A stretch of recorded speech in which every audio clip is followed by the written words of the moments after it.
Good morning to all of you. I am Sandeep. I welcome you all to my channel Sandeep study centre. जैसा कि मैंने आपको बताया था कि आगामी जितने भी एग्जाम्स आपके होने वाले हैं, ठीक है, उसके लिए हम लोग एक वीडियो लेके आएंगे। चाहे क्यों ना बीएड ही क्यों ना हो, सामने जाके आपके हॉस्टल वार्डन भी है, उन सभी एग्जाम में ये वीडियो आपको काफ़ी हेल्प करेगी। तो मैं जो इंपॉर्टेंट टॉपिक्स हैं इंडियन जीएस के और इम्पॉर्टेंट जो खंड है, जैसे कि संविधान हो गया, इतिहास हो गया, ठीक है, फिर आगे चलकर हम लोग जियोग्राफी हो गया, इसके इंपॉर्टेंट टॉपिक्स को कवर करा रहा हूँ क्वेश्चन के थ्रू, और उसमें भी इंपॉर्टेंट क्वेश्चन को ऐड किया है मैंने, ठीक। और स्पेशली वनडे एग्जाम में देखें तो वन लाइनर आएगा, और यहाँ पे हम लोग समझने की जब कोशिश करेंगे तो एक क्वेश्चन में कम से कम 4-5 क्वेश्चन और कहीं पे 2-3 क्वेश्चन ऐसे समाहित होंगे। भारतीय संविधान में मूल अधिकार वर्णित है। पहला आपके पास ऑप्शन है अनुच्छेद 12 से 35 तक है, 12 से 30 तक है, या फिर 14 से 35 तक है, या फिर 11 से 35 तक है। तो इसका जो सही आंसर है अनुच्छेद 12 से 35 तक है। अब ध्यान से सुनना, हम लोग भाग 1 और भाग 2 के बारे में तो जानते हैं, हम लोग संघ राज्य के बारे में पढ़ते हैं, उसके बाद जाएंगे भाग 2 में तो नागरिकता के बारे में पढ़ते हैं, भाग 1 में जो है संघ राज्य के बारे में पढ़ लिए।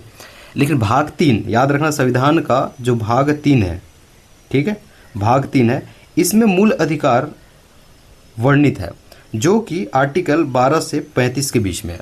ये पहला पॉइंट क्लियर हुआ।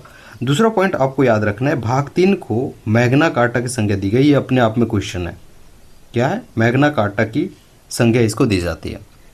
क्लियर है। दूसरा, इसके अतिरिक्त जो इम्पोर्टेंट है, जो आप मूल अधिकार देखते हो, इसकी परिभाषा संविधान में कहीं नहीं दी गई है। फिर इसकी परिभाषा कैसे आई, हमें कैसे पता चला? तो गोलकनाथ वर्सेस, याद रखना, गोलकनाथ वर्सेस पंजाब राज्य केस था 1967 का। इसमें सुप्रीम कोर्ट कहते हैं मूल अधिकार को लेके कि वे नैसर्गिक अधिकार, ध्यान से सुनना, जो व्यक्ति के भौतिक, नैतिक एवं आध्यात्मिक विकास हेतु आवश्यक होता है, उसे हम लोग मूल अधिकार कहते हैं। ठीक है। तो एक क्वेश्चन के अंतर्गत आप इतने सारी चीज़ों को याद कर सकते हो। भाग 3 में है, ये अपने आप में क्वेश्चन है, ठीक। वनडे एग्जाम के लिए बता रहा हूँ, जो आपके जिसमें इसके वेटेज कम होते हैं, जैसे कि आपको संविधान से 2 ही क्वेश्चन पूछे जाने हैं, 3 ही क्वेश्चन पूछे जाने हैं, तब पूरी संविधान तो आप नहीं पढ़ सकते हो पीएससी की तरह। मैं तो आपको पढ़ाने के लिए मूल अधिकार ही 1 दिन पढ़ा दूँ, 2 दिन पढ़ा दूँ, इसके लिए मेरे को 2-3 क्लास ही लग जाए, ठीक है। तो जहाँ पे 1-2 क्वेश्चन पूछे जाते हैं, वहाँ पे आपको भी अवेयर रहना है कि वो बेसिक चीज़ पूछ लेगा। तो भाग 3 में है मूल अधिकार 12 से 35 तक है। इसे मैग्ना कार्टा की संज्ञा दी जाती है। गोलकनाथ वर्सेस पंजाब राज्य केस में सुप्रीम कोर्ट की तरफ से इसकी परिभाषा आती है, वे नैसर्गिक अधिकार जो व्यक्ति के भौतिक, नैतिक, आध्यात्मिक विकास हेतु आवश्यक होते हैं। क्लियर है। नेक्स्ट क्वेश्चन को मैं चलता हूँ। आई होप कि आप सीख पा रहे होंगे। मैं आगे बहुत कुछ और आपको बताऊंगा। मूल अधिकार के संबंध में असत्य है, इसको ध्यान से सुनना। मूल अधिकार बाध्यकारी है, प्रवर्तनीय है, नकारात्मक है। मैं समझाता हूँ, आप देखेंगे बाध्यकारी, मैं एक लाइन में ही डिफाइन करूंगा, है ना। इसको डिफाइन करने जाऊँ तो 5-6 लाइन ऐसी हो जाता है। बाध्यकारी मतलब ये भाई राज्य को आपको देना ही पड़ेगा, ठीक है, राज्य को आपको देना ही पड़ेगा, इसलिए उसके लिए बाध्यकारी हो जाता है इसकी प्रकृति। ये प्रवर्तनीय है, यदि आपको अधिकार नहीं मिल रहा है या फिर आपके मूल अधिकारों का हनन हो रहा है, तो आप न्यायालय जा सकते हो, न्यायालय में जाके इसको लागू करवा सकते हो, न्यायालय लागू करेगी। क्योंकि न्यायालय का 2 काम होता है, सुप्रीम कोर्ट का 2 काम होता है, संविधान की रक्षा करना और मूल अधिकार की रक्षा करना। क्लियर है। इसलिए इसकी प्रकृति क्या होती है, प्रवर्तनीय होती है। थर्ड चीज आप देखेंगे तो नकारात्मक होती है। भाव आपको लग रहा होगा भाई ये अधिकार नकारात्मक क्यों होती है? ये राज्य के लिए है, क्योंकि यह अधिकार राज्य के विरुद्ध है, राज्य आपको दे रहा है, ठीक है, इसलिए इसकी प्रकृति नकारात्मक हो जाती है। लेकिन अगला लाइन लिखा हुआ है आत्यांतिक है, इसको ध्यान से समझने, यहाँ कंफ्यूज हो सकते हो, और इसका सही आंसर यही है। मूल अधिकार के संबंध में ये चीज असत्य है। आत्यांतिक मतलब होता है जिसे बदला नहीं जा सकता, ध्यान से सुनना। और आत्यांतिक नहीं है यदि आता, आत्यांतिक मैं शॉर्ट में लिखता हूँ, है ना, नहीं है यदि ये आता, क्लियर है, तो ये सही हो जाता है। यदि आत्यांतिक नहीं है ऐसा आए तो उसका मतलब हो जाता है इसे बदला जा सकता है, मतलब संशोधनीय है। एक शब्द और लिख लेना, इसको संशोधनीय भी बोल सकता है, संशोधनीय, याद रखना। संशोधनीय है बोले तो सही है, लेकिन आत्यांतिक है बोले तो गलत है, क्योंकि दोनों को समझना। आत्यांतिक है का मतलब जिसे बदला नहीं जा सकता, और संशोधनीय है का मतलब जिसे बदला जा सकता है। तो आत्यांतिक नहीं है आए और संशोधनीय है आए, ये दोनों एक हो जाएंगे। इसको आपको अच्छे से समझना है। संविधान संवैधानिक उपचार का अधिकार देता है। आपको किस आर्टिकल के तहत आपको उपचार मिलता है, संवैधानिक उपचार? इसका मतलब ये है, जैसे आपके जो मूल अधिकार है वो हनन हो जाते हैं, मूल अधिकार आपके उल्लंघन हो जाते हैं, ठीक है, नहीं मिलता है, तो इसके उपचार संविधान में ही है। इसका उपचार रीट के माध्यम से किया जाता है। अभी क्या चीज़ यहाँ भी समझाने जाऊँ तो बहुत टाइम हो जाएगा, बस इतना याद रखना, इसका उपचार संविधान में है। आर्टिकल 32 में यह दिया गया है, ठीक है, आपको अधिकार कि आप संवैधानिक उपचार का फायदा उठा सकते हो यदि आपका मूल अधिकार हनन होता है। इसमें एक चीज़ है, 226 आर्टिकल और 32 आर्टिकल, इसको जोड़ के पढ़ा जाता है, ठीक है। रीट जारी की जाती है न्यायालयों के द्वारा, 226 के द्वारा हाईकोर्ट के द्वारा रीट जारी की जाती है। हाईकोर्ट के द्वारा रीट जारी करके आपके यदि आपके मूल अधिकार हनन हुए हैं, ठीक है, उसका उपचार किया जाता है।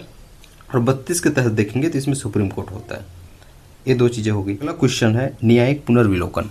इसे पुनरावलोकन भी कहा जाता है। क्या कहा जाता है? न्यायिक पुनरावलोकन भी कहे, काफ़ी इंपॉर्टेंट है। 12(2) के तहत है क्या, ये 13(2) के तहत है या फिर 14(2) के तहत है? याद रखना है, इसका जो सही आंसर हो जाएगा अनुच्छेद नंबर 13(2). 13(2) को वो बोल सकते हैं 13 खा, है ना, का खा गा, इधर से भी याद रखना। लेकिन इंग्लिश पढ़ोगे आप वहाँ पे तो 13(b) लिखा रहेगा या फिर 13(2) लिखा रहेगा साइड में। तो याद रखना 13(2) के अंतर्गत आता है न्यायिक पुनरावलोकन। अब ये क्या होता है कि चलो कोई कानून या फिर संसद ने जो कानून बनाई है वो ऐसे बन गई है कि आपको आपकी जो मूल अधिकार है वो उल्लंघन हो रहा है, समझ रहे हो? ऐसे कानून बन गया है संसद के द्वारा कि आपके उल्लंघन, आपके जो मूल अधिकार है वो हनन हो रहा है, ठीक है। तो इसकी जांच की जाएगी, तो ये जांच ही क्या कहलाता है? न्यायिक पुनरावलोकन कहलाता है। और ये 13(2) के तहत न्यायालय के द्वारा किया जाता है। यहाँ तक की चीज़ें क्लियर हुई। अगले क्वेश्चन को मैं चलता हूँ। नेक्स्ट क्वेश्चन है संपत्ति के अधिकार को मूल अधिकार से किस संविधान संशोधन द्वारा हटाया गया? बड़े ध्यान से समझना। अब मूल अधिकार मैंने कहा कि आर्टिकल नंबर 12 से 35 तक है, भाग 3 के अंतर्गत है। ये दो चीज़ें तो क्लियर हुई। और इसके 6 भाग हैं, जैसे कि मैंने कहा कि आर्टिकल 12 से 35 के बीच में आपका मूल अधिकार है। तो इसको 6 भाग में, ठीक है, इसको 7 भाग, पहले मैं आपको बताता हूँ, अभी 6 भाग है वर्तमान में, इसको 7 भाग में बांटा गया। मैंने आगे इसके लिए क्वेश्चन रखा है, जहाँ मतलब एक पेज रखा है जहाँ पे आप उसको समझ सकते हो, इसको अच्छे से समझना। तो इसमें जो 6वां भाग था, 7वां में से जो 6वां भाग था वो संपत्ति के अधिकार से जुड़ा हुआ था। किससे जुड़ा हुआ था जी? संपत्ति के अधिकार से जुड़ा हुआ था। और इसके लिए जो आर्टिकल था वो 31 था। एक बार बस समझ लेना, बस चीज़ें क्लियर हो जाएंगी। 31 था। लेकिन ये जो है विकास कार्यक्रम में, भूमि सुधार में और भूमि अधिग्रहण में, विकास कार्यक्रम में बाधा बन रहा था, इसलिए इसे इस 6 को अधिकार से हटा के, अच्छे से सुनना, हटा के, ठीक है, भाग 12 के अंतर्गत विधिक अधिकार बनाया गया, लीगल राइट बनाया जाता है इसको। और आर्टिकल होता है 300A, ठीक है। तो आर्टिकल नंबर 31 को यहाँ से समाप्त करके आर्टिकल नंबर जो है 300A ऐड किया जाता है भाग 12 के तहत। और संपत्ति का अधिकार जो कि मूल अधिकार में था, ठीक है, इसके मूल अधिकार के जो 6वां भाग में था उसको फिर अब लीगल राइट बना के हुए वहाँ डाल दिया जाता है। कहाँ डाल दिया जाता है? भाग 12 के तहत आर्टिकल 300A, उसके लिए फिर, ठीक है, प्रावधान किया जाता है। तो संविधान संशोधन को पूछा जा सकता है, तो वो संविधान संशोधन है 44वां। कौन सा? 44वां संविधान संशोधन है। मतलब इसका सही आंसर हो जाएगा इनमें से कोई नहीं, क्योंकि यहाँ पे 44वां संविधान संशोधन नहीं दिख रहा है, ठीक है। अब मैं आपको दिखाता हूँ यहाँ पे, इसको अच्छे से देखना। मूल अधिकार के 6 भाग, मैंने कहा मूल अधिकार भाग 3 के अंतर्गत, संविधान के भाग 3, इसको मत बोलना ना कि इसके 6 भाग है, भाग भाग बोल रहे हैं, क्या है? भाग 3 में, संविधान के भाग 3 में मूल अधिकार है। मूल अधिकार 12 से 35 तक है। और 12 से 35 तक के आर्टिकल को 6 भाग में बांटा गया है। इवन ये 7 भाग में बटा हुआ था, मैंने आपको बताया। वर्तमान में 6 है, एक भाग को हटाया गया जो कि 6वां भाग था। आई थिंक मैं आपको समझा पा रहा हूँ। अब देखना, उसमें पहला भाग कौन सा है? ठीक है, समता का अधिकार। ये अपने आप में क्वेश्चन है, ये सभी क्वेश्चन है, ठीक है। वो 14 से 18 तक के है। 12 से 35 तक के आर्टिकल में से 14 से 18 तक कौन सा समता का अधिकार है। और 12 और 13 अलग है, ठीक है। मैंने आपको बताया 13(2) के बारे में, ठीक है। इसके पहले मैं आपको 12 के बारे में बताऊं तो राज्य की परिभाषा दी गई, लेकिन 14 से 18 तक को एक भाग बनाया गया है, उसमें समता का अधिकार है। उसके बाद स्वतंत्रता का अधिकार दिया गया 19 से 21 के बीच में, ठीक। शोषण के विरुद्ध अधिकार 23 से 24 है। उसके बाद धर्म की स्वतंत्रता का अधिकार आप देखेंगे तो 25 से 28 हो जाएगा। संस्कृति और शिक्षा का अधिकार देखेंगे तो 29 और 30 हो जाएगा, ठीक। 5वां, लेकिन यहाँ पे 6वां नहीं लिखा है मैंने, सीधा क्या लिखा है? 7वां। यदि यहाँ पे आप केयर कर रहे होंगे, इसमें संवैधानिक उपचारों का अधिकार दिया गया है, जो कि कौन सा है? आर्टिकल नंबर 32, जिसके बारे में मैंने आपको बता दिया है। और 6वां क्या था? संपत्ति का अधिकार था, ठीक है। तो इस प्रकार आपके पास टोटल 6 अभी बचे हुए हैं, एक भाग को यहाँ से हटाया गया है। नेक्स्ट क्वेश्चन की ओर चलो। विधि के समक्ष समता क्या है? विधि के समक्ष समता एवं विधि के समान संरक्षण। अब एक एक आर्टिकल को लेकर पूछ सकते हैं कि क्या उल्लेख है। अब 1-2 नंबर आना है पूरे संविधान में, है ना, तो मैं सभी आर्टिकल तो बताने चाहूँगा नहीं, जो मेरे को इंपॉर्टेंट लगा उसको मैं रखा हूँ। विधि के समक्ष समता एवं विधि के समान संरक्षण, इसकी ये जो है किस आर्टिकल के अंतर्गत वर्णित है? तो इसके लिए आर्टिकल नंबर याद रखना 14 में दिया गया है विधि के समक्ष समता विधि के समान संरक्षण। ये अपने आप में एक टॉपिक है, अगर पढ़ना चाहें तो 2-3 पेज का, ठीक है। लेकिन मैं यहीं पे और बता देता हूँ 15 आर्टिकल 16 और आर्टिकल 17 में क्या है। 15 में है धर्म जाति मूल वंश और लिंग जन्म स्थान। धर्म जाति मूल वंश लिंग और जन्म स्थान, इसके आधार पे आपको भेदभाव नहीं किया जाएगा, ठीक है। ये कहाँ पे लिखा हुआ है? 15 में। और 16 में है सरकारी नौकरी देते समय आपको समान अवसर प्रदान किया जाएगा, मतलब लोक नियोजन में अवसर में समता। लेकिन आपको पता है भाई, निवास आधार आपके निवास स्थान के आधार पे यहाँ पे थोड़ा भेदभाव होता है, क्योंकि इस निवास वाले ही इस नौकरी में डालेंगे। आपको पता है आरक्षण यहाँ पे हो सकता है, ठीक है, एक पर्टिकुलर कैटेगरी को इतना आरक्षण मिलेगा। इसके भी अलग है, इसके भी यहाँ पे उल्लेख है 16 में। लेकिन आपको याद रखना इसका हेडलाइन जो है वो क्या है? लोक नियोजन में अवसर की समता। आपको नौकरी देते हुए भेदभाव नहीं किया जाएगा, समान अवसर प्रदान किया जाएगा। लेकिन अगला लिखा जाता है इसका अपवाद के रूप में कि लेकिन भाई जन्म स्थान के आधार पे, है ना, थोड़ा बहुत भेदभाव किया जाएगा। थोड़ा बहुत मतलब उसके आधार पे भी इसको ध्यान में रखा जाएगा। फिर आगे लिखा होता है कि भाई जो वंचित वर्ग हैं, ठीक है, जिसके घर में पर्याप्त प्रतिनिधित्व नहीं है नौकरी का, उनको फिर आरक्षण से जोड़ा जाएगा, ऐसा लिखा भी हुआ है। 17 में देखेंगे तो अस्पृश्यता का अंत, जो छुआछूत आप देखते हो उसके अंत के बारे में बात किया गया। और 18 भी मैं यहीं पे बता देता हूँ, उपाधियों का अंत 18 है, ठीक है, आपको जितना याद रह सके। 6 से 14 वर्ष के बच्चों को निःशुल्क एवं अनिवार्य शिक्षा का अधिकार किस अनुच्छेद में वर्णित है? और ये टेट के पेपर 2 में पूछा भी गया था। इसके लिए जो आर्टिकल है मैं पहले बताता हूँ, ये 21 का है, 21A, ये मूल अधिकार है। यहाँ पे अच्छे से आप समझ जाओगे तो ये चीज़ क्लियर हो जाएगा, 2 आर्टिकल क्लियर हो जाएंगे, अच्छे से समझना। आप आगे जाके भाग 4 में पढ़ते हो DPSP, directive principles of state policy, Hindi में होता है राज्य के नीति निर्देशक तत्व, क्लियर है। यहाँ पढ़ते हुए एक प्रकार के राज्य के यहाँ पे गोल होते हैं, उनके लक्ष्य होते हैं, ये क्लियर है, लक्ष्य होते हैं। इसमें एक आर्टिकल था 45 जो कि 36-51 है। ये आर्टिकल जो भाग 4 में आप देखेंगे DPSP, इसमें 45वां आर्टिकल में ये मेंशन था कि 6 से 14 वर्ष के बच्चे आप जो यहाँ पे देख रहे हो उनको निःशुल्क अनिवार्य शिक्षा दिया जाना है। ये सरकार के लिए गोल था। इसमें सरकार ने 100% काम करते हुए इसको मूल अधिकार में बदला हो, मतलब DPSP से उसको मूल अधिकार में लाया। मतलब क्या था, 45 में जो वर्णित था उसको उन्होंने 21A करके आर्टिकल बनाया। कहाँ पे बनाया? मूल अधिकार में बनाया, और इसको मूल अधिकार का दर्जा दे दिया गया। यहाँ तक ये चीज़ें क्लियर हुई। अब आपके पास क्वेश्चन बन सकता है कि जब ओल्ड 5 में जब ये था 6 से 14 वर्ष वाले, तो अब 45 में क्या है? ठीक है, तो अब वहाँ पे है 0 से 6 वर्ष के बच्चे। तो यहाँ पे 2 तरह से क्वेश्चन पूछ सकते हैं। आपको पूछ सकता है कि 45 में क्या था, तो क्या आएगा? 6 से 14 वर्ष के बच्चों को निःशुल्क शिक्षा अनिवार्य शिक्षा देना। आपको पूछे वर्तमान में 45 में क्या है तो क्या बोलोगे? 0 से 6 वर्ष के बच्चों के लिए आप बोलोगे। यहाँ तक ये चीज़ें क्लियर हुई। आपको पूछे 21A में क्या है, तो वही आ जाएगा फिर से 6 से 14 वर्ष के लिए, क्योंकि सरकार ने यहाँ से यहाँ पे इसको लाया है। लेकिन इसके लिए इम्पोर्टेंट होता है जब आप ऐसी चीज़ करते हो, इस आर्टिकल में जो प्रावधान है उसको आप जैसे आप मूल अधिकार दिया, ठीक है, तो आप चेंजेस कर रहे हो, तो इसके लिए आपको संविधान संशोधन करना पड़ेगा। तो कौन से संविधान संशोधन के द्वारा ऐसा किया गया? तो उसके लिए रहेगा 86, ठीक है, कॉन्स्टिट्यूशनल अमेंडमेंट, संविधान संशोधन 2002 के तहत ऐसा किया गया, ठीक है। तो 2-3 क्वेश्चन यहाँ से बनते हैं। आई होप कि आप यहाँ पे समझ पाए होंगे। लेकिन यहाँ पे 86 अमेंडमेंट की मैं बात करूँ तो 2-3 चीज़ यहाँ पे और याद रखना। मैं फिर से इसको बताता हूँ, बहुत अच्छे से बताता हूँ, ठीक है, फिर से उतना ही, लेकिन कुछ चीज़ें जैसे कि 86वां संविधान संशोधन किया गया। मैंने आपको कहा है 86वां संविधान संशोधन 2002 किया गया। इसमें क्या हुआ? पहला चीज़ हुआ कि आर्टिकल 45 में जो था प्रावधान 6 से 14 वर्ष के बच्चों के लिए अनिवार्य शिक्षा, निःशुल्क शिक्षा, इसको 21 में डाला गया, 21A में डाला गया, ठीक है। पहला क्वेश्चन ये हो सकता है। दूसरा क्वेश्चन आपको और पूछा जा सकता है कि 21 का, जिसमें 6 से 14 वर्ष के बच्चे हैं, उनको अनिवार्य शिक्षा देना है, उनको निःशुल्क शिक्षा देना है, इसको किस संविधान संशोधन के तहत जोड़ा गया? फिर भी क्या आंसर आ जाएगा? 86 अमेंडमेंट, 86वां संविधान संशोधन।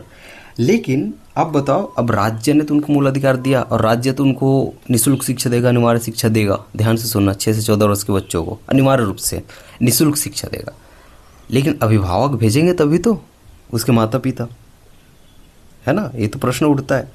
तो इसलिए 86वें संविधान संशोधन के अंतर्गत एफडी के तहत, एफडी क्या होता है, फंडामेंटल ड्यूटीज होता है, मौलिक कर्तव्य होता है, मूल कर्तव्य होता है, ठीक है। और मौलिक कर्तव्य अपने पास है टोटल 11। तो पहले कितना था, 10 था, इसको भी अच्छे से याद रखना, यही मैं बता देता हूँ। आपके मौलिक कर्तव्य आप पढ़ते हो, पहले 10 पढ़ते थे, लेकिन इसमें 11वां मौलिक कर्तव्य जोड़ा गया और 11वां मौलिक कर्तव्य को 86वां संविधान संशोधन के तहत जोड़ा जाता है। और ये 11वां मौलिक कर्तव्य होता है, ध्यान से सुनना, 6 से 14 वर्ष के बच्चों को अनिवार्य एवं निःशुल्क शिक्षा, ठीक है, दिलाने का कर्तव्य है। दिलाने का कर्तव्य अभिभावकों का है, समझ गए। मतलब अभिभावकों का यहाँ कर्तव्य है कि 6 से 14 वर्ष के बच्चों को, ठीक है, ये जो शिक्षा उनको अधिकार मिल रहा है इसको दिलाए। मतलब सीधी सी बात है, उनको स्कूल भेजे हो, नहीं भेजेंगे तो राज्य शिक्षा कैसे देगी। यहाँ तक की चीज़ें क्लियर हुई। अब हम लोग चलते हैं नेक्स्ट क्वेश्चन की ओर। आपका अगला क्वेश्चन है, भारतीय संविधान में मूल कर्तव्यों की संख्या कितनी है। जैसे कि मैंने अभी बताया, वो मूल कर्तव्य कितनी है जी, ठीक है, 11 है। और 11 के बारे में मैंने बता दिया, अब आपको याद भी होनी चाहिए, ठीक है, कौन कौन से हैं। भारत में राष्ट्रपति की चुनाव प्रणाली क्या है, ठीक है। अब हम लोग राष्ट्रपति वाले चैप्टर को खत्म करते हैं क्वेश्चन के थ्रू, जो हाँ से इंपॉर्टेंट आपके लिए हो सकता है। लेकिन एक चीज़ और याद रखना, जो मैंने मूल कर्तव्य बताया ना आपको जी, यहाँ पे यही मैं बता देता हूँ, है ना, मूल कर्तव्य मैंने आपको बताया, ये भी पूछा जा सकता है। वो जो है संविधान के भाग 4 और याद रखना का, इसके तहत है। मैंने कहा भाग 3 के अंतर्गत मूल अधिकार है, मैंने कहा भाग 4 के अंतर्गत डीपीएसपी है, ठीक है। भाग 4 का या फिर भाग 4A करके एक भाग और जोड़ा गया संविधान में, जो कि 42वां संविधान संशोधन के द्वारा जोड़ा जाता है। और इसके अंतर्गत मौलिक कर्तव्यों को रखा जाता है, जिसे हम लोग फंडामेंटल ड्यूटीज़ कहते हैं, जिसकी संख्या टोटल कितनी है, 11 है ना। ये भी बेसिक है, ये भी क्वेश्चन आपके लिए पूछे जा सकते हैं। अब मैं चलता हूँ राष्ट्रपति के बारे में, जो इम्पोर्टेंट क्वेश्चन है, ठीक है, उस पर चर्चा करने, उनके क्वेश्चनों को देखने। तो मैं 1 मिनट इसको मिटा लूँ। भारत में राष्ट्रपति की चुनाव प्रणाली क्या है। प्रत्यक्ष चुनाव होता है क्या, खुला मतदान होता है, या फिर आप देख रहे हो अनुपातिक प्रतिनिधित्व के एकल संक्रमणी मत पद्धति के द्वारा होता है। तो ये आपके पास आ सकता है एकल संक्रमणी, ठीक है, अनुपातिक प्रतिनिधित्व प्रणाली ऐसे पूछ के आया, या फिर अनुपातिक प्रतिनिधित्व के एकल संक्रमणी मत पद्धति। संक्रमणी का मतलब यहाँ पे हस्तांतरणीय है। और ये जो टॉपिक है, इसके लिए जो निर्वाचन कैसे होता है, ये अपने आप में एक बहुत बड़ा टॉपिक है। मैं पढ़ाने चाहूँ तो मैं जब लेक्चर लूँगा, इसके लेक्चर मैं ज़रूर लूँगा, मुझे बहुत इंटरेस्ट है इस सब्जेक्ट में, बहुत अच्छे से आपको मैं पढ़ाऊँगा। फिलहाल कुछ चीज़ें समझते हैं।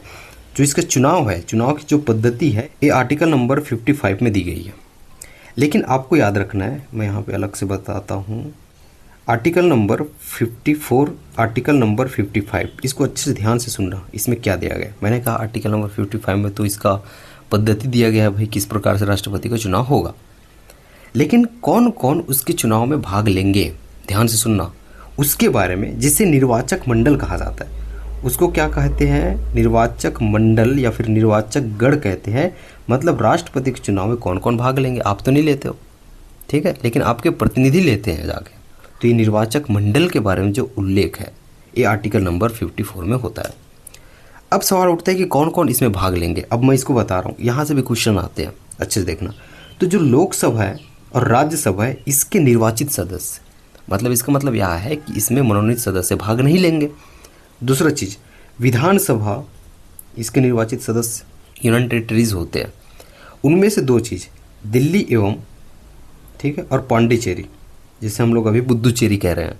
तो दिल्ली एवं पांडिचेरी, ठीक है, इसके विधानसभा के निर्वाचित सदस्य इसमें भाग लेते हैं। तो इतने लोग यहाँ पे भाग लेते हैं इसको। और अभी जम्मू कश्मीर का जो बना है ना विधानसभा, उसके बाद से यहाँ के भी सदस्य, यहाँ पे निर्वाचित सदस्य भाग लेते हैं। तो यहाँ पे निर्वाचित सदस्य भाग लेते हैं, इसको आपको याद रखना है। यहाँ पे इंपॉर्टेंट है निर्वाचित सदस्य, लोकसभा, राज्यसभा और विधानसभा के निर्वाचित सदस्य इनके निर्वाचक मंडल में शामिल होते हैं, जो कि राष्ट्रपति को चुनते हैं।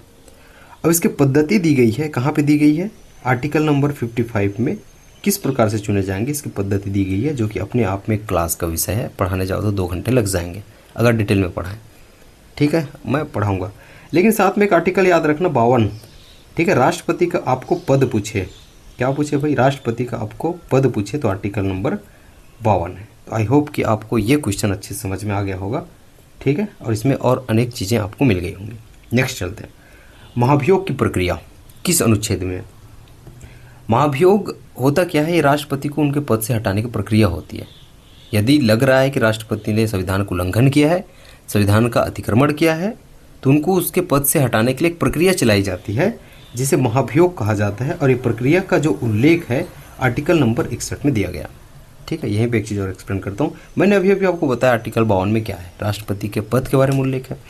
मैंने आपको आर्टिकल है ना इसके बारे में नहीं बताया है। ये शपथ है, राष्ट्रपति जो शपथ लेते हैं, ठीक है, राष्ट्रपति के शपथ, इसके बारे में जो वर्णन उल्लेख हम देखते हैं तो वो जो है आर्टिकल 60 में हो जाता है। और मेरे को कमेंट करके बताना तो शपथ कौन दिलाते हैं, ठीक है, राष्ट्रपति को, है ना, कॉमन सी चीज़ है, आपको याद होगा।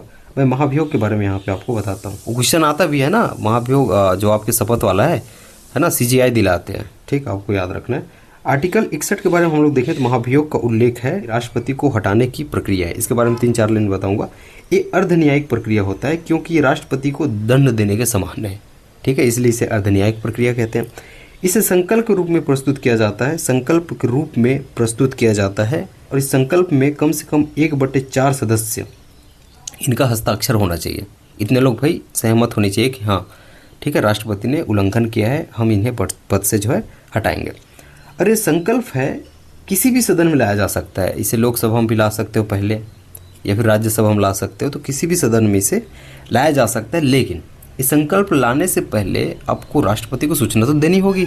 तो 14 दिन पहले उन्हें सूचना दी जाती है कि भाई इस आपके बारे में संकल्प हम लोग ला रहे हैं। फिर आगे चल के प्रक्रिया चलती है, फिर उन्हें उनके प्रतिनिधि को या फिर खुद को जो है ना बात रखने का मौका दिया जाता है। बहुत कुछ होता है, बहुत मैं डिटेल में नहीं जा रहा हूँ, ठीक है। इस प्रक्रिया में याद रखना है, अब इम्पॉर्टेंट होता है कि कौन कौन भाग लेते हैं, ठीक है। तो इस प्रक्रिया में लोकसभा एवं राज्यसभा इसके सभी सदस्य भाग लेते हैं। यहाँ पे अब आपके माइंड में आना चाहिए, जब राष्ट्रपति को चुनते हैं तो निर्वाचित सदस्य भाग लेते हैं, ठीक है, सही बोल रहा हूँ, ठीक। जब उनको हटाते हैं तो सभी सदस्य भाग लेते हैं, आपको याद रखना, निर्वाचित भी और जो मनोनीत है। हालांकि लोकसभा में तभी मनोनीत नहीं हो रहा है, ठीक है, जो 104 संविधान संशोधन से उसको हटाया गया है, ये भी अपने आप में क्वेश्चन है। लेकिन राज्यसभा में होता है तो सभी सदस्य इसमें भाग लेते हैं, आपको इसको याद रखना है। इस क्वेश्चन के बारे में मैंने आपको पहले बताया था कि राष्ट्रपति के चुनाव में, अब ये चुनाव है, महाभियोग को भी भूल जाओ, मैंने बताया था, ठीक है। इस क्वेश्चन के लिए ये बोल रहा है, क्वेश्चन को ध्यान से पढ़ना, राष्ट्रपति के चुनाव में भाग नहीं लेते। कौन नहीं लेता? मैंने आपको सब चीज़ बता दिया है, इसका आंसर आप दे सकते हो। जैसे पहला आपके पास ऑप्शन है लोकसभा के निर्वाचित सदस्य, भाई मैंने कहा थे भाग लेते हैं। राज्यसभा के निर्वाचित सदस्य, मैंने कहा निर्वाचित सदस्य भाग लेते हैं। राज्य विधानसभा के निर्वाचित सदस्य, मैंने कहा ये भी भाग लेते हैं, लेकिन मैंने विधान परिषद की बात मैंने नहीं की, अगर आपने ध्यान से सुना होगा तो, ठीक है। तो इसका सही आंसर क्या हो जाएगा? यदि राष्ट्रपति ने त्यागपत्र दे दिया, ठीक है, और उपराष्ट्रपति अनुपस्थित है, तो इस स्थिति में पद कौन संभालेगा? आप देखते हो कि यदि राष्ट्रपति अनुपस्थित रहे तो उपराष्ट्रपति पद संभालते हैं, और ये कह रहा है कि उपराष्ट्रपति भी अनुपस्थित है, ये दोनों केस में कौन संभालेंगे? तो लोकसभा का अध्यक्ष होगा या फिर उपराष्ट्रपति द्वारा नियुक्त कोई सदस्य होगा, ठीक है, ये दोनों गलत है। भारत का मुख्य न्यायाधीश संभालते हैं पद, इसको आपको अच्छे से ध्यान में रखना है। कौन संभालते हैं? भारत का मुख्य न्यायाधीश, और ये भी अनुपस्थित रहे तो सुप्रीम कोर्ट का जो वरिष्ठ न्यायाधीश होगा वो संभालेगा। यहाँ तक ये चीज़ें क्लियर हुई। जब यहाँ पे कार्यकाल की बात हो रही है तो यहीं पे मैं और बता देता हूँ राष्ट्रपति के कार्यकाल के बारे में, याद रखना। राष्ट्रपति का जो कार्यकाल है इसका उल्लेख आर्टिकल नंबर 56 में है। आपको पता है इनका कार्यकाल 5 वर्ष का होता है, लेकिन यहाँ पे एक चीज़ इंपॉर्टेंट आता है, एक मिनट मेरे कलर चेंज कर लेता हूँ। एक चीज़ यहाँ पे इम्पॉर्टेंट आता है, देखो, यदि कार्यकाल उनका पूर्ण होगा, ठीक है, कार्यकाल उनका पूर्ण हो रहा है, मान के चलो इस दिन हम लोग जो भी दिन का है इस दिन ये पूर्ण हो रहा है, तो उनके कार्यकाल पूर्ण होने से पहले उनका उत्तराधिकार, क्या कहा मैंने? उनका उत्तराधिकार, उत्तराधिकार मतलब अगला राष्ट्रपति, क्लियर, राष्ट्रपति के लिए अगला जो राष्ट्रपति होगा उनका चुनाव हो जाना चाहिए।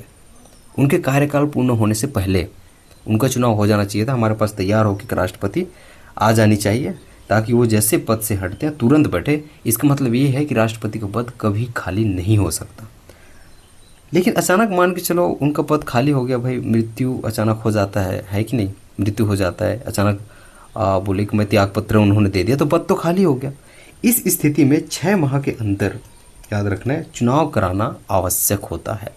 ये दोनों ही कंडीशन आपके लिए है ना हेल्पफुल रहेगी, एग्जाम में पूछे जा सकते हैं। राष्ट्रपति को शपथ कौन दिलाता है? ठीक है, अब हमने कहा राष्ट्रपति का पद खाली हो तो उपराष्ट्रपति संभालेंगे। उपराष्ट्रपति है ना अगर अनुपस्थित है तो CGI संभालेंगे। क्लियर है, ये चीज़ क्लियर हुआ।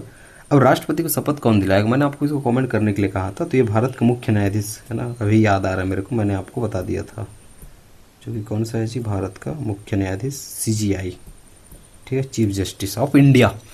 राष्ट्रपति के संदर्भ में कौन सा कथन सत्य है? अच्छे से पढ़ना। राष्ट्रपति का पद खाली होने पर 6 माह के अंदर चुनाव अनिवार्य है, मैंने कहा था ये बिल्कुल है। सिर्फ राजेंद्र प्रसाद 2 बार राष्ट्रपति बने हैं। न्यूनतम आयु 35 वर्ष है। कार्यकाल के दौरान मृत्यु होने वाले एकमात्र राष्ट्रपति जाकिर हुसैन जी हैं। इसको अच्छे से पढ़ लेना, सभी सत्य इसमें है ना, मतलब सभी कथन इसमें सत्य हैं। इसके अतिरिक्त मैं आपको कुछ कुछ चीज़ें और बताता हूँ राष्ट्रपति से रिलेटेड। ठीक, जैसे कि हमने कहा कि 2 कार्यकाल के लिए यानी कि 2 बार राष्ट्रपति चुने जाने वाले राजेंद्र प्रसाद जी हैं। ठीक है, राजेंद्र प्रसाद जी हैं और ये प्रथम राष्ट्रपति होते हैं, ये भी आपको पता होनी चाहिए। सबसे अधिक अध्यादेश, क्या कहा मैंने? अध्यादेश। सबसे अधिक, रुको यार ये रखने नहीं बन रहा है, अध्यादेश, ये आर्टिकल नंबर 123 में होता है। सबसे अधिक अध्यादेश जारी करने वाला राष्ट्रपति बोले तो अली अहमद जी का नाम आपको याद रखना है। वो पूरे नाम दे के आएगा है ना, लेकिन आप पकड़ लेंगे अली अहमद जी। क्लियर है। एकमात्र राष्ट्रपति जो निर्विरोध चुनेगा, आपको बोले, अरे यार ये आपका है ना निर्विरोध, थोड़ा लिखने नहीं बनता है ना, आप बस सुनते जाना। निर्विरोध चुनेगा वो राष्ट्रपति कौन है? ठीक, वो नीलम रेड्डी जी है। कौन है? नीलम रेड्डी। यहाँ तक चीज़ें क्लियर हुई। आपको भारत के पहले दलित राष्ट्रपति पूछे जा सकते हैं। पहले दलित राष्ट्रपति आपको पूछे, भारत के पहले दलित राष्ट्रपति, ठीक है, पूछे तो KR नारायणन के बारे में जानना है। और आप तो कुछ कुछ चीज़ें जानते हैं, जैसे अबुल कलाम जी हैं अपने, ठीक, ये मिसाइल मैन के नाम से प्रसिद्ध हैं, आपको पता है। पहली महिला राष्ट्रपति आपको बोले तो प्रतिभा सिंह पाटिल, आपको ये भी इनका नाम पता है, प्रतिभा पाटिल जी।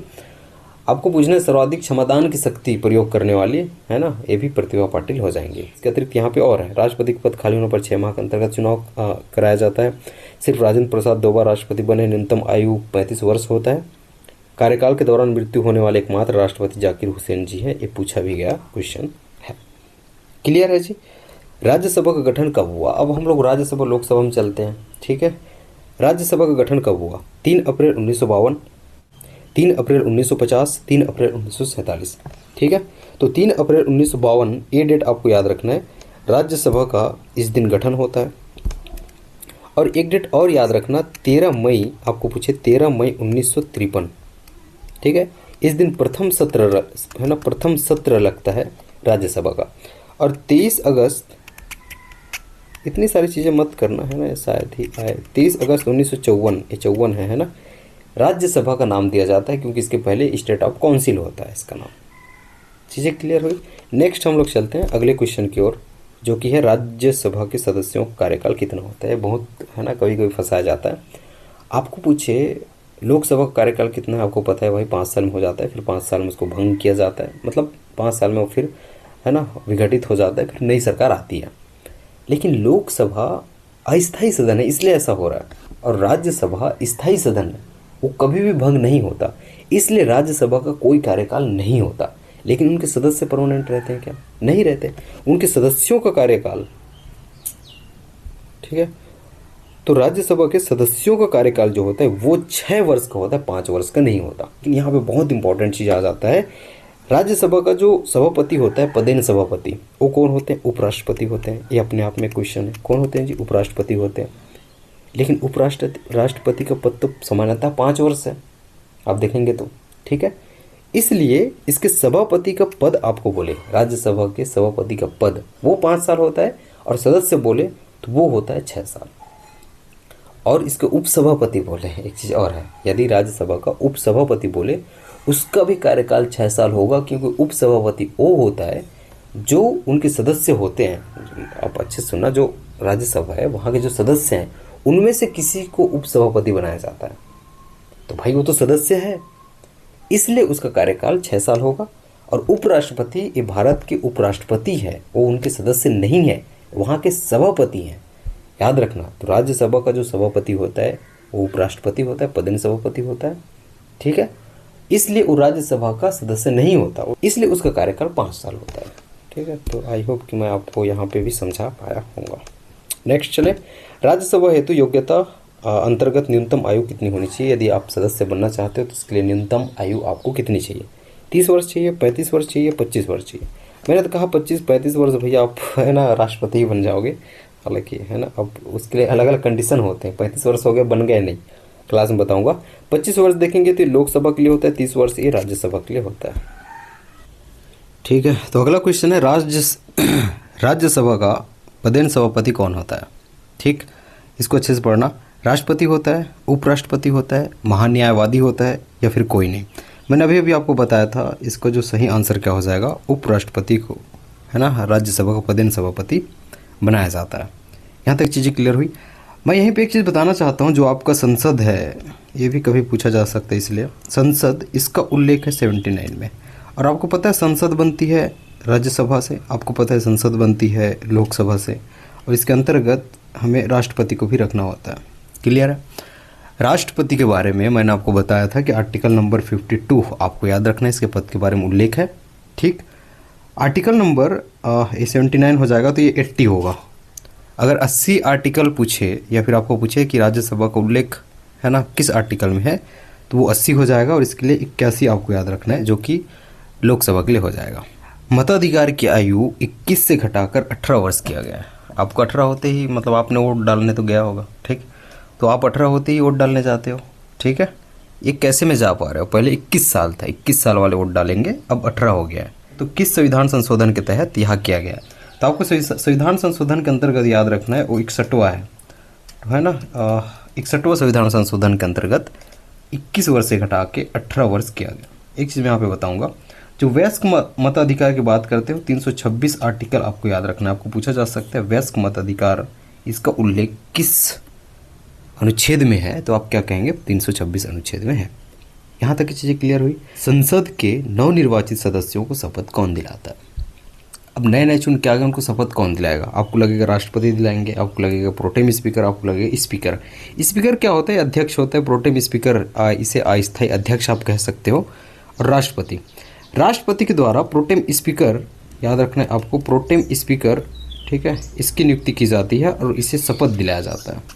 मतलब प्रोटेम स्पीकर बनाया जाता है और इनको जो है राष्ट्रपति शपथ दिलाते हैं। और ये प्रोटेम स्पीकर, अच्छे से याद रखना, ये प्रोटेम स्पीकर संसद के सभी नवनिर्वाचित सदस्यों को शपथ दिलाता है। ये काफ़ी अच्छा इंपॉर्टेंट क्वेश्चन हो जाएगा आपके लिए। राष्ट्रपति दिलाते नहीं है, राष्ट्रपति प्रोटेम स्पीकर को दिलाते हैं, उनकी नियुक्ति की जाती है। उनकी नियुक्ति इसलिए होती है ताकि वो नवनिर्वाचित जो है ना सांसद हैं, नवनिर्वाचित जो सदस्य हैं, उनको जो है क्या करे, ठीक, शपथ दिलाए, इसलिए नियुक्ति की जाती है। किनकी? प्रोटेम स्पीकर के। प्रोटेम स्पीकर को कौन नियुक्त करता है? राष्ट्रपति नियुक्त करता है, और राष्ट्रपति के द्वारा उन्हें शपथ दिलाया जाता है, और प्रोटेम स्पीकर के द्वारा फिर नवनिर्वाचित सदस्यों को शपथ दिलाया जाता है। कन्फ्यूज़ नहीं होंगे? क्लियर है? तो इसे आप अस्थायी अध्यक्ष कह सकते हो, ठीक। तो यहाँ पे 2 चीज़ आपको करना है। एक, वर्तमान में प्रोटेम स्पीकर कौन है, ठीक है, तो आपको महताब ऐसे करके मिलेगा, है ना, आप गूगल कर लेना एक बार, वर्तमान प्रोटेम स्पीकर कौन है, तो वो महताब करके एक नाम मिलेंगे, ठीक है, इनको याद रखना। वर्तमान में स्पीकर कौन है, तो आपको फिर से ओम बिरला जी का नाम याद रखना पड़ेगा। सबको आप गूगल कीजिए, ठीक।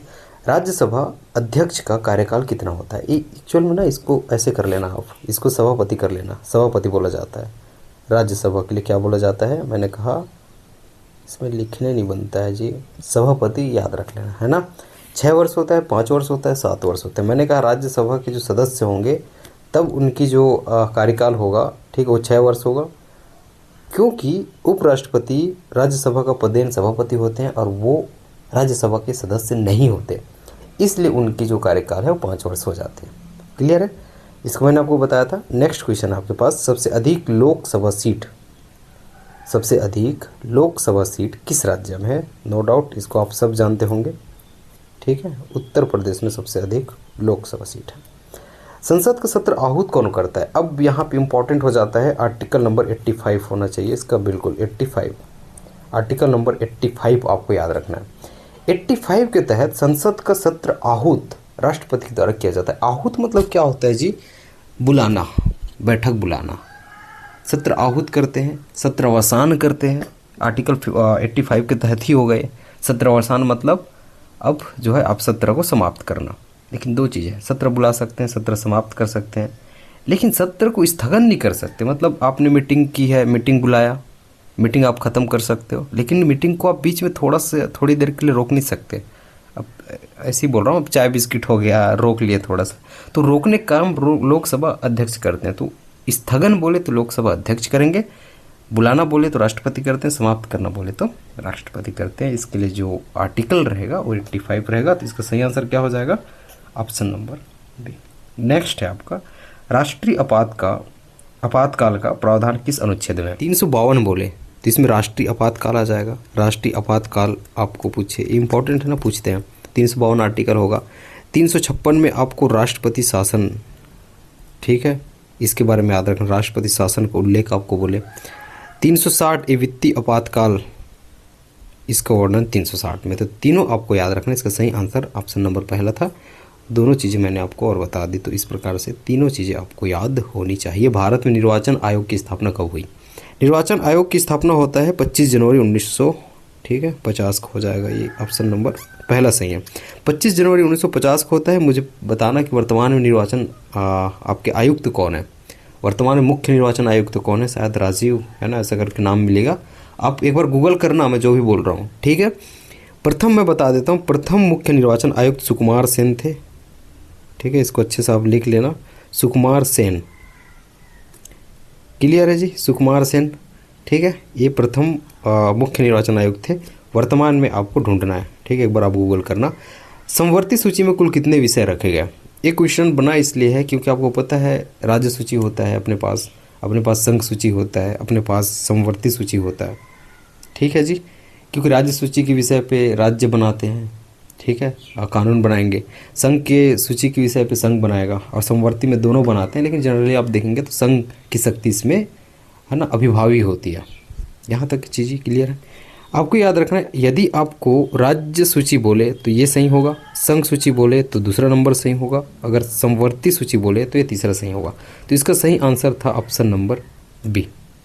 इसको मैंने आपको बता दिया। अब क्या क्या होते हैं अलग विषय है, क्लास का विषय सभी। एमसीक्यू में इतना सारा डिटेल में नहीं जा सकता हूँ, जितना जाना है मैं जा रहा हूँ, ठीक है। 2 क्वेश्चन आना है, उसके लिए मैं कितना डिटेल में जाऊँ।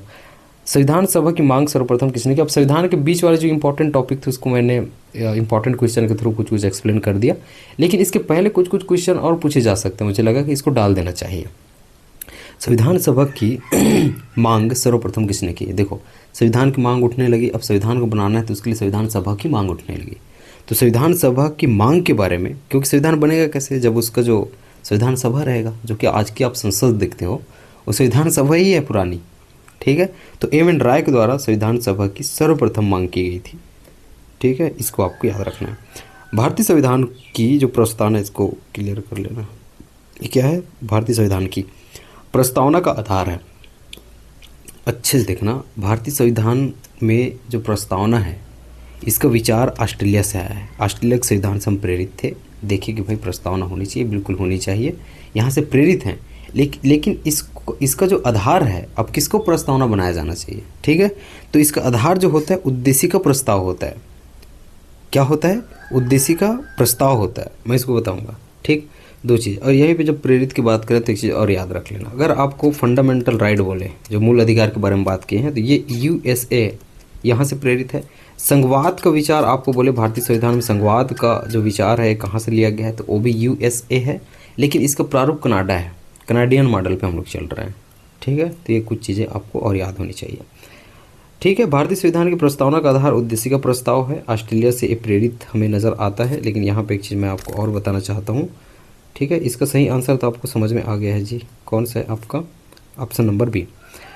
प्रस्तावना का जो आधार है उद्देशिका, इस उद्देशिका को नेहरू जी के द्वारा, आपको याद रखना, 13 दिसंबर, कब कहा मैंने? 13 दिसंबर 1946 को प्रस्तुत किया जाता है संविधान सभा में, जो कि 22 जनवरी 1947 को, अच्छे से याद रखना, मेरी आवाज़ को सुन के आपको लोग याद रखना है ना, यहाँ लिखने मेरे को नहीं बनता है। 1947 को पारित किया गया। ये पूछा जाता है उद्देशिका प्रस्ताव संविधान सभा से कब पारित हुआ? तो 22 जनवरी 1947 को हुआ है, यहाँ तक क्लियर है। कब कब प्रस्तुत हुआ था? 13 दिसंबर 1946 को हुआ था। यही भारत के संविधान में उद्देशिका का आधार बनता है। ठीक है, यहाँ तक की चीज़ें क्लियर हुई। अब संविधान की बात जब चल रही है तो एक चीज़ और आपको याद रखने वाली चीज़ें हो जाती है। ठीक है, अपना संविधान भैया 26 नवंबर आपको पता है 1949 को बन के तैयार हो जाता है, एकदम बन के कंप्लीट हो तैयार हो जाता है। 2 साल 11 माह 18 दिन का हमें समय लगता है। ठीक है, और बन के तैयार हो जाता है। लेकिन हमने 26 जनवरी को इसको लागू किया। 26 जनवरी 1950 को हम लोग इसको हम लोग इसको जो है लागू करते हैं। ऐसा क्यों? एक चीज़ तो आपको याद रखना है कि 26 नवंबर 1949 को जब संविधान बनकर तैयार हुआ तो कुछ प्रावधान उसी दिन लागू हो गए थे, जैसे निर्वाचन, जैसे राष्ट्रपति का शपथ हो गया, नागरिकता से जुड़े प्रावधान जो कि इंपॉर्टेंट प्रावधान है जिन्हें लागू करना आवश्यक था, उसी दिन लागू हो जाते हैं। यहाँ तक की चीज़ें क्लियर हुई। लेकिन पूरे संविधान को हम लोग लागू किए हैं 26 जनवरी 1950 को, क्योंकि पूर्ण स्वराज की जो घोषणा पहले की गई थी 26 जनवरी को। ठीक है, और पहला स्वतंत्रता दिवस भी मनाया गया था 26 जनवरी को पहले। ठीक है, उसको याद करने के लिए 26 जनवरी को हम लोग जो है, ठीक है, और वेट किया 2 माह का। 26 नवंबर को जब बन गया तो दिसंबर जनवरी 2 माह का और वेट किया, ताकि उस डेट को हम लोग याद कर सके, वो जो है डेट जीवंत रहे हमारे लिए। ठीक है, 26 जनवरी का जो डेट है, और इसे हम लोग गणतंत्र दिवस के रूप में मनाने लगे। क्लियर है, इसलिए हमने 26 जनवरी 1950 को जो है लागू किया। यहाँ तक की चीज़ें क्लियर हुई जी। नेक्स्ट चलते हैं, नियम एवं कार्य मंत्रणा समिति के अध्यक्ष कौन थे? अब संविधान सभा बनी, फिर संविधान से निर्माण से जुड़ी कुछ समितियां बनी, इंपॉर्टेंट हो सकती है। वल्लभ भाई पटेल जी हो जाएंगे, राजेंद्र प्रसाद, BR अम्बेडकर, इसको आपको याद रखना है, या फिर इनमें से कोई नहीं। इसका जो सही आंसर हो जाएगा नियम एवं कार्य मंत्रणा समिति, ये दोनों समिति के जो अध्यक्ष थे राजेंद्र प्रसाद जी थे। सलाहकारी समिति बोले, या फिर परामर्शदात्री समिति, या फिर मूल अधिकार, या फिर अल्पसंख्यक पे समिति बोले, उनके जो अध्यक्ष हो जाएंगे वो वल्लभ भाई पटेल जी हो जाएंगे। BR अम्बेडकर, इनको आपको पता है प्रारूप समिति के ये अध्यक्ष होते हैं। प्रारूप समिति, ठीक है, के अध्यक्ष होते हैं। और प्रारूप समिति को संविधान निर्मात्री समिति कहा जाता है। और आपको पता है अम्बेडकर जी को संविधान निर्माता कहा जाता है, आधुनिक मनु के नाम से भी जाना जाता है। ये चीज़ें क्लियर हुई। नेक्स्ट हम लोग चलते हैं, प्रारूप समिति में अध्यक्ष कौन थे? प्रारूप समिति के जो अध्यक्ष थे वो कौन थे? इसको मैंने अभी आपको बताया, BR अम्बेडकर जी इसके अध्यक्ष, ठीक है, थे। ये 7 सदस्यीय समिति थी। और इम्पोर्टेंट हो जाता है, इसकी जो स्थापना कब हुई थी प्रारूप समिति की, तो वो हो जाएगा 29 अगस्त को। ठीक है, 29 अगस्त 1947 को इसकी जो है स्थापना होती है। इसके अध्यक्ष BR अम्बेडकर जी होते हैं, 7 सदस्य और होते हैं। ठीक है, इसको आपको याद रखना है। इसे संविधान निर्मात्री समिति कहा जाता है। यहीं पे जी मैं कुछ एक्सप्लेन करता हूँ जो कि इम्पोर्टेंट है, जिसको मैंने क्वेश्चन नहीं रखा है। 22 जुलाई, ये डेट आपको याद रखना है। 22 जुलाई, वैसे भी आपको याद होने भी चाहिए ये चीज़, ठीक है, भारत नागरिक होने के नाते। राष्ट्र ध्वज अपनाया जाता है इस दिन। राष्ट्र ध्वज कब अपनाया गया? 22 जुलाई 1947 को अपनाया गया। एक डेट आपको और याद होना चाहिए, 24 जनवरी का, 24 जनवरी 1950। 2 चीज़ आपको याद रखना है, राष्ट्रगान अपनाया गया, राष्ट्रगीत, ठीक है, ये भी इसी दिन अपनाया गया। यहाँ तक चीज़ें क्लियर हुई। आई होप कि आपको याद रहा होगा। ठीक, भारतीय नागरिक में ठीक है, भारतीय संविधान में मूल अधिकार का विचार कहाँ से प्रेरित है? इसका आंसर खुद दे देंगे। मैंने आपको बताया था भारतीय संविधान में, हमारे जो संविधान में मूल अधिकार का विचार कहाँ से प्रेरित है, इसको मैंने आपको बताया था। कमेंट करके जरूर बताना। अनुच्छेद 1 में क्या है? मैंने कहा जाते जाते ये भी कर लेते हैं, अनुच्छेद 1 ही पूछ ले, क्या पता संविधान पहला ही अनुच्छेद पूछ ले। संघ का नाम एवं राज्य क्षेत्र का विवरण है। संघ में नए राज्यों को प्रवेश है। संघ में नए राज्यों का निर्माण एवं पुनर्गठन है। यहाँ पे 3 अनुच्छेद आपके कवर होंगे, मैं देख पा रहा हूँ। इस संघ का नाम एवं राज्य क्षेत्र का विवरण, यहाँ पे संघ का नाम एवं राज्य क्षेत्र का विवरण, इसके बारे में आप देखेंगे तो आर्टिकल नंबर 1 हो जाता है। आर्टिकल नंबर 2 या फिर अनुच्छेद 2 में संघ में नए राज्य को प्रवेश यदि करते हैं, मान के चलो कल के दिन में किसी राज्य को हमने जीत लिया, ठीक है, उसको हमने अपने भारत में मिला लिया, तो किस अनुच्छेद के तहत होगा जी? Article number 2। क्लियर है? अब भैया छत्तीसगढ़ को तोड़ के 2 राज्य बना देते हैं, एक बस्तर और एक छत्तीसगढ़, हालांकि है ना, बना देते हैं चलो, और किसी राज्य को तोड़ के बना देते हैं, दो राज्यों को जोड़ के हम लोग एक राज्य बना देते हैं, ऐसा होता है, कर सकते हैं। तो आर्टिकल नंबर 3 के तहत होता है। तो आपका तीसरा जो है संघ में नए राज्यों का निर्माण और पुनर्गठन, आर्टिकल नंबर 3 हो जाएगा, ये 2 हो जाएगा, 3 हो जाएगा, 1 हो जाएगा। अब मैं यहाँ पे मॉडर्न हिस्ट्री के क्वेश्चंस मैंने रखे हैं ना, जहाँ से क्वेश्चन पूछे जाते हैं। यहाँ से भी एक दो कई वेटेज है आपके एग्जाम में। 1857 की क्रांति के समय गवर्नर जनरल कौन था? जब 1857 की क्रांति हुई, लॉर्ड कैनिंग का नाम आपको याद रखना है। ऑप्शन नंबर पहले के साथ जाना, लॉर्ड कैनिंग। ये इस समय, ठीक है, गवर्नर जनरल होते हैं। 1857 की क्रांति का तात्कालिक कारण क्या था? इनफील्ड राइफल में गाय एवं सुअर चर्बी का प्रयोग, ईसाई धर्म का प्रचार, विलेजली की सहायक संधि, डलहौजी की हड़प नीति, विधवा पुनर्विवाह लागू या फिर अंग्रेजी शिक्षा लागू। आप ना क्वेश्चन को पढ़ के ही समझ जाएंगे। जैसे कि आप देखेंगे ईसाई धर्म का प्रचार, यार ईसाई धर्म का प्रचार, ये तो इनका धार्मिक कारण हो जाएगा। मैं डी के लिख रहा हूँ, धार्मिक कारण है। विलेजली की सहायक संधि, डलहौजी की हड़प नीति, अरे भाई ये राजनीतिक हमें कारण जैसा लग रहा है, ये राजनीतिक कारण हो जाएगा।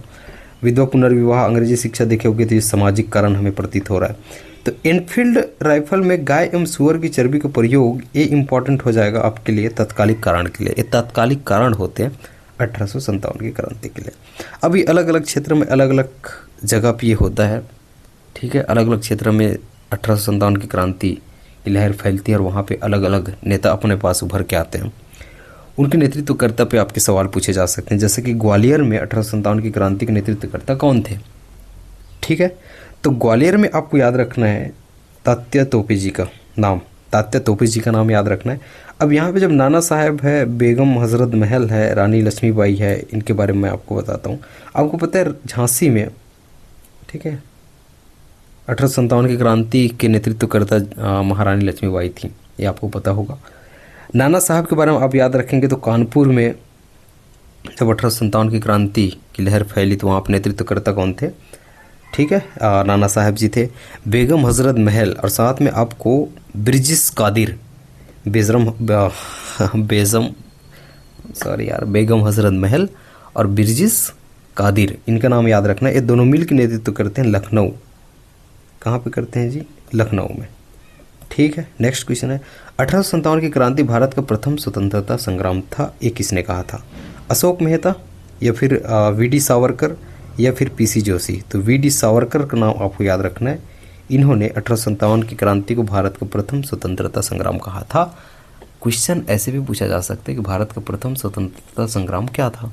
क्या कहोगे? 1857 क्रांति। भारतीय पुनर्जागरण के पिता किससे कहते हैं? अब इसके बाद समाज सुधार स्टार्ट होता है, ब्रिटेन से स्टार्ट होता है, फिर 18वीं शताब्दी में इंडिया में भी समाज सुधार स्टार्ट होता है। समाज सुधार के पिता के रूप में, जनक के रूप में अपने पास जो सामने आते हैं, भारतीय पुनर्जागरण के पिता इसलिए कहा जाता है, वो है आपके कौन? राजा राममोहन राय। ब्रह्म समाज के संस्थापक आपको बोले तो फिर से आपको आंसर करना है राजा राममोहन राय, ये पूछा जाता है। और आपको पता है स्वामी विवेकानंद जी के बारे में, जब स्वामी विवेकानंद के बारे में बात आती है तो रामकृष्ण मिशन, ठीक है, रामकृष्ण मिशन, इसकी स्थापना किसने की थी? स्वामी विवेकानंद जी करते हैं। आत्माराम पांडुरंग के बारे में मैं बोलूँ तो इनके साथ में 2-3 चीज़ आपको और याद रखना है। आत्माराम पांडुरंग, एम.जी. रनाडे, ठीक है, और आर.जी. भंडाकर, ऐसा कुछ है, आर.जी. भंडाकर है, ठीक, आर.जी. भंडाकर, इनके द्वारा प्रार्थना समाज की स्थापना की जाती है। और राजा राममोहन राय को मैंने बता दिया ब्रह्म समाज, एकदम क्लियर है। ये पूछा जाता है आर्य समाज, आर्य समाज की स्थापना बोले तो दयानंद सरस्वती जी का नाम आपको याद रखना है। इतिहास वाले होंगे तो आप रिलेट कर पा रहे होंगे। नेक्स्ट है भारतीय राष्ट्रीय कांग्रेस के संस्थापक, इसके संस्थापक कौन है? तो भारतीय राष्ट्रीय कांग्रेस के संस्थापक कौन है वहाँ पे पूछा जा सकता है। आपको प्रथम अध्यक्ष कौन थे, वहाँ पे वायसराय पूछा जा सकते हैं। तीनों चीज़ मैंने यहाँ पे मेंशन कर दिया। ए.ओ. ह्यूम का नाम आपने काफ़ी बार सुना होगा, इनके द्वारा जो है भारतीय राष्ट्रीय कांग्रेस की स्थापना की जाती है। इसे जो है संस्थापक माना जाता है। प्रथम अध्यक्ष होते हैं जो कि बम्बई में पहला इसका जो अधिवेशन होता है उसमें अध्यक्षता करते हैं, व्योमेश चंद्र बनर्जी, इसलिए इन्हें है ना इसके प्रथम अध्यक्ष माना जाता है। इस समय वायसराय होते हैं डफरिन, ठीक है। तो ये तीनों नाम आपको याद होने चाहिए ही चाहिए। भारतीय राष्ट्रीय कांग्रेस के किस अधिवेशन में नरम दल एवं गरम दल विभाजित हुआ? मतलब इनका जो है विभाजन होता है। सूरत के अधिवेशन जो कि 1907 में होता है, इसमें कांग्रेस 2 दल में बढ़ जाती है। नेक्स्ट क्वेश्चन आपके पास, भारतीय राष्ट्रीय कांग्रेस के किस अधिवेशन की अध्यक्षता महात्मा गांधी जी के द्वारा की जाती है? इसका जो सही आंसर हो जाएगा, अब थोड़ा हम लोग जल्दी करते हैं, बहुत सारे हैं, ठीक है, बेलगांव अधिवेशन। अच्छा, यहाँ पे मैं इसके अध्यक्ष बताना भूल गया। यहाँ पे देखना, सूरत अधिवेशन जब गरम दल नरम दल में विभाजित हुआ, इसकी अध्यक्षता राज बिहारी बोस जी कर रहे थे। कौन कर रहे थे? राज बिहारी, इसको पूरा लिख लेना, बोस जी कर रहे थे। बनारस का अधिवेशन जब हुआ, इसकी अध्यक्षता गोपाल कृष्ण गोखले, कौन कर रहे थे? गोपाल कृष्ण गोखले कर रहे थे। कलकत्ता अधिवेशन जो 1906 वाला था, ठीक है, बहुत बार भी हुआ है, 1906, इसको अच्छे से लिख लेना, ठीक है। 1906 वाले जो कलकत्ता अधिवेशन है, इसकी जो अध्यक्षता करेंगे दादा भाई नौरोजी, ठीक है। तो यहाँ पे यदि प्रथम महिला अध्यक्ष सिर्फ बोले तो एनी बेसेंट थी, और आपको बोले भारतीय राष्ट्रीय कांग्रेस के प्रथम भारतीय महिला अध्यक्ष, ठीक है, तो वो सरोजनी नायडू हो जाते हैं। ये दोनों नाम आपको याद होने चाहिए। क्लियर है? भारत छोड़ो आंदोलन के समय कांग्रेस के अध्यक्ष कौन थे? जेपी कृपलानी के बारे में आपको एक चीज़ याद रखना है। जब स्वतंत्रता हुआ अपना, ठीक है, तो स्वतंत्रता के समय आपको बोले, जब स्वतंत्र हुए हम, तो स्वतंत्रता के समय भारतीय राष्ट्रीय कांग्रेस के जो अध्यक्ष होंगे वो जेपी कृपलानी होंगे।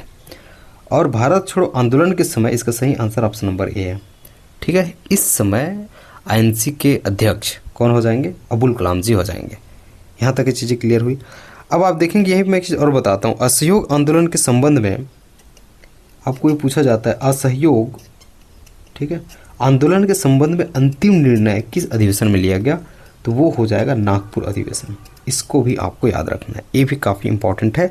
सबसे लंबे समय तक, एक चीज़ और अब्दुल कलाम जी के बारे में याद रखना, सबसे लंबे समय तक अध्यक्ष रहने वाले, ठीक है, आईएनसी के सबसे लंबे समय तक अध्यक्ष रहने वाले भी अबुल कलाम जी हो जाएंगे, ठीक है, सही बात है। नेक्स्ट चलते हैं, सत्य कथन की पहचान करें।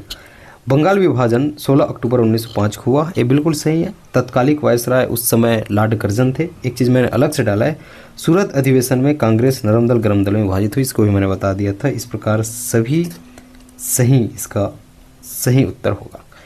गदर पार्टी के संस्थापक में सभी का नाम आपको याद रखना है, सीधा ही बता रहा हूँ। कौन सा है? लाला हरदयाल, सोहन सिंह, बरकत उल्ला खां, ठीक है। तो उपर्युक्त सभी इसका सही जवाब हो जाएगा। सही सुमिलित नहीं है, मैंने 2 3 4 क्वेश्चन एक में ही डाल दिया है। जैसे कि देखना, होम रूल लीग आंदोलन आपको पूछे 1916 में हुआ था, क्वेश्चन आता है। रोलेट एक्ट आपको पूछे 1919 का है। जलियांवाला बाग हत्याकांड आपको पूछे 1919 है। खिलाफत आंदोलन आपको पूछे, ये गलत है, ये 1900, ठीक है, 20 है।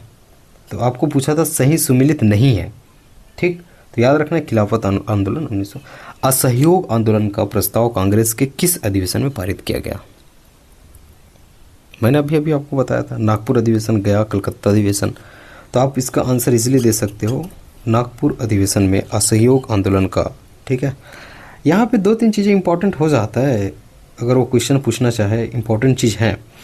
आप देखेंगे तो गांधी जी के द्वारा एक नारा आता है, 1 वर्ष में स्वराज। क्या भैया? 1 वर्ष में स्वराज। तो 1 वर्ष में स्वराज, यह नारा किसने दिया? गांधी जी ने दिया। 1 अगस्त 1920 को असहयोग आंदोलन प्रारंभ होता है। कब होता है यह? 1 अगस्त 1920 को यह प्रारंभ होता है। 22 जनवरी, ठीक है, होता है। और ये होता है 22 जनवरी, क्यों माइंड में आ रहा है, ये आपका 12 फरवरी, और 12 फरवरी 1922 को, ठीक है, ये आंदोलन जो है समाप्त होता है। गांधी जी ने दांडी यात्रा कब प्रारंभ की थी?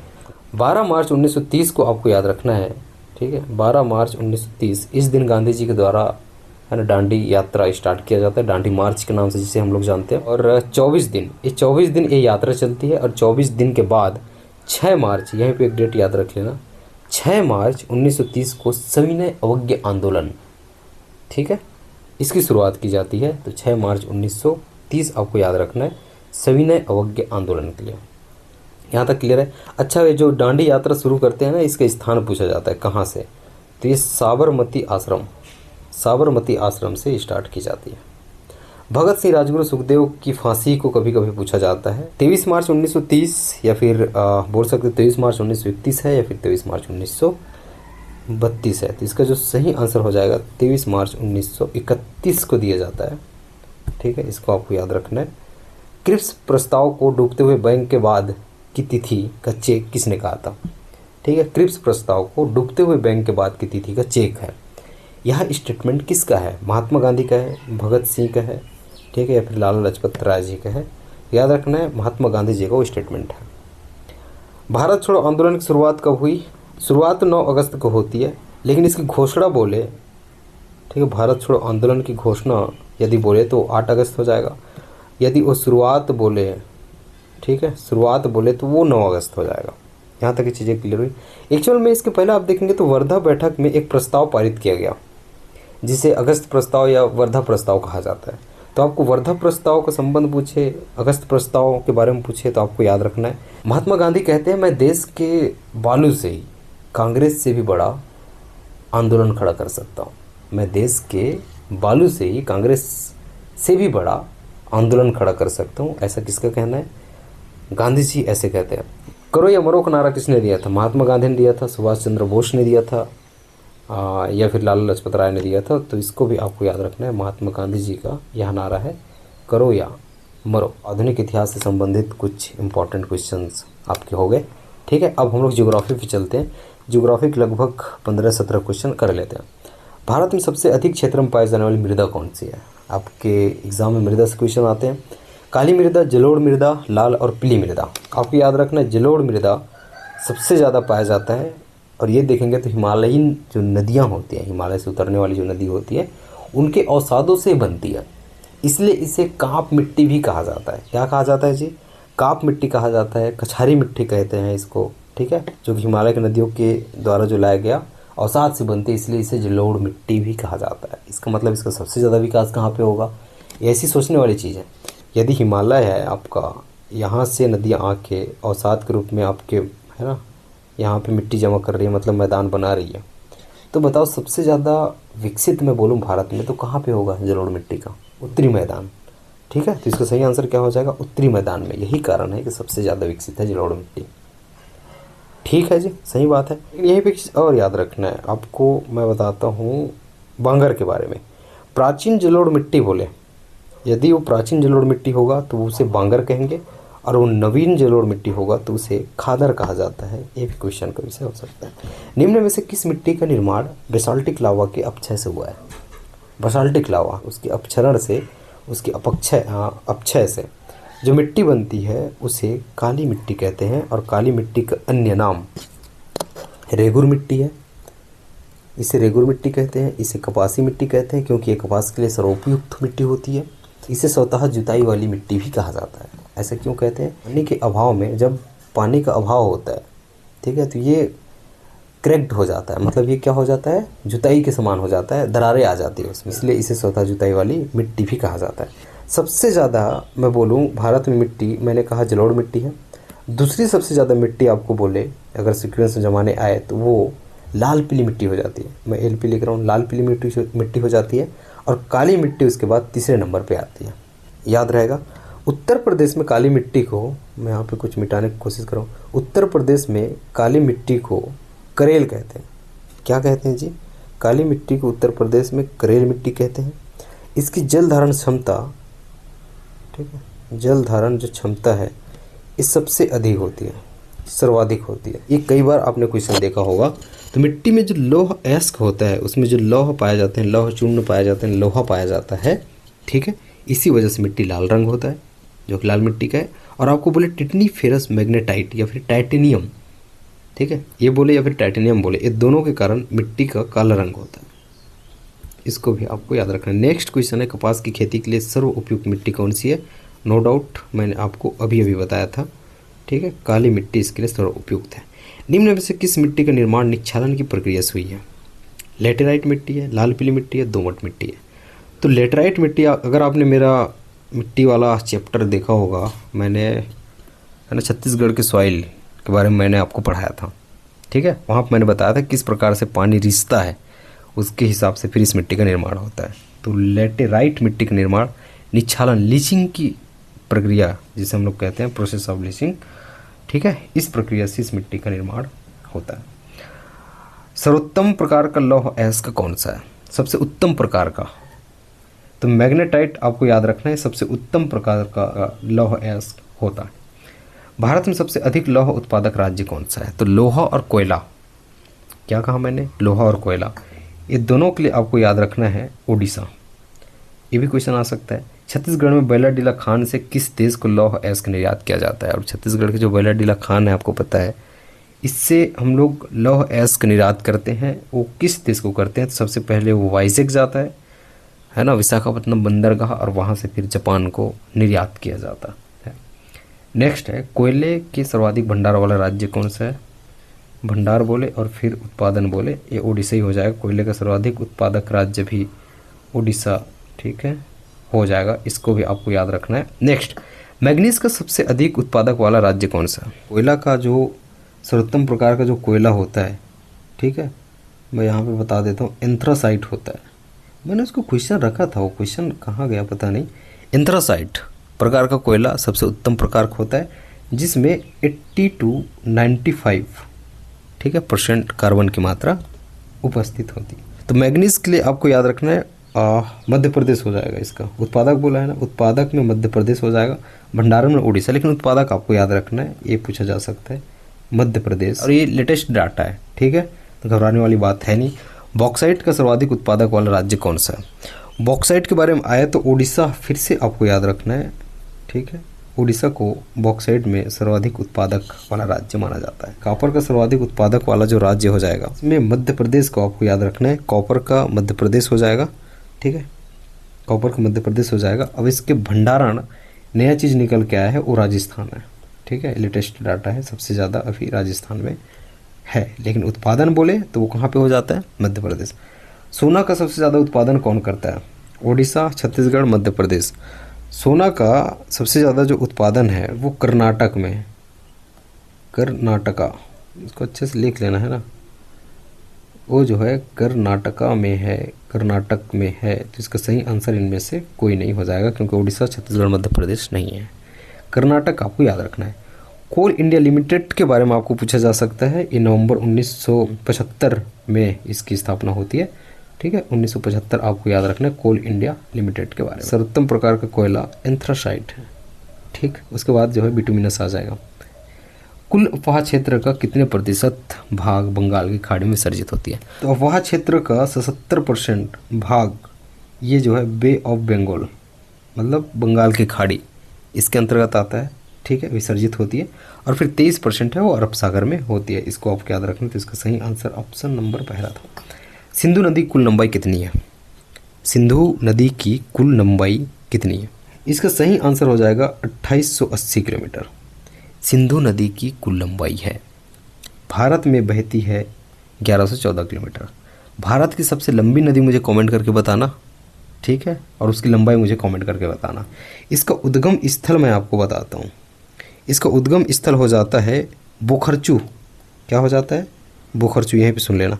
एक्चुअल में तिब्बत में कैलाश पर्वत श्रेणी में बोखरचू के पास एक हिमनद है, ठीक है। तो कभी कभी बोखरचू लिया जाता है। क्या लिया जाता है? बोखरचू लिया जाता है, या फिर उसके हिमनद लिया जाता है। और उस हिमनद का नाम सिंगी खम्बाम या फिर शेरमुख कहते हैं उसको, लेकिन बोखरचू लिया जाता है। आंसर आपको याद रखना है।